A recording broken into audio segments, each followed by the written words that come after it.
To start this video off, it's not going to be a bashing of 343 or blaming anyone for the delays, so if that's what you're looking for, this ain't it. But it will be my thoughts and opinions on the situation and what I think would ease things down or maybe even fix them. So as many of you have probably already heard, Halo Infinite will not have Forge, Assassinations, or co-op at launch. Now this isn't the first amount of news we have gotten about stuff getting put back past launch, with the playable Elites also being postponed for a later date this year. Now when it comes to Elites and Assassinations, it's not a huge deal that they will be pushed back. It's definitely a bummer, but it isn't the end of the world.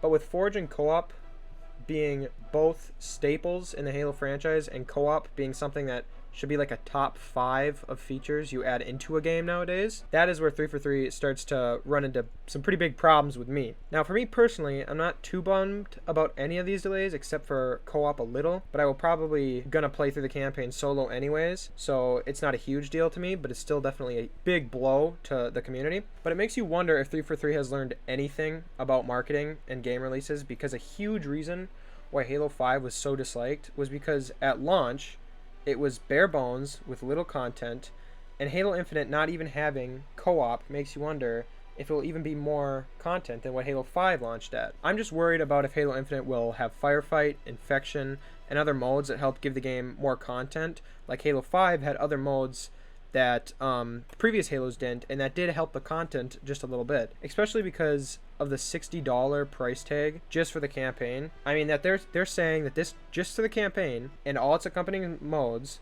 is worth the same as all other previous Halos that included multiplayer. Now I'm glad that Halo is going to free to play, don't get me wrong, but with all its cut content out of its paid section, it makes you wonder. So back to the delays. They stated that Halo's co-op will be implemented 3 months into launch, and its Forge would be 6 months into launch. 6 months to wait for Forge.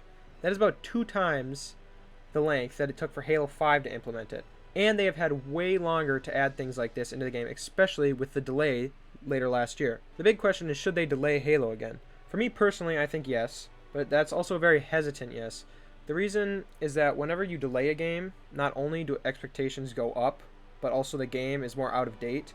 For example, if the campaign was ready to go last year before the delays, and releases now, it's going to be a year out of date, and it's going to be underwhelming, not only because it's older, but its expectations are even higher up than it would have been. We saw this happen with Crackdown 3, where the campaign was finished like 2 years before launch, and they spent an extra 2 years just to work on the multiplayer, and when it finally came out, it was super underwhelming. But if it would have came out 2 years prior, it would have probably been average or maybe even decent. So although I'm hesitant to say yes, I still think they should, because this release needs to be almost perfect to put Halo back on the map again. Anyway, that was my little rant about what I think Halo should do. Let me know what you guys think down below, if they should delay it or if not. And make sure to sub and like to be an epic gamer like me. Peace.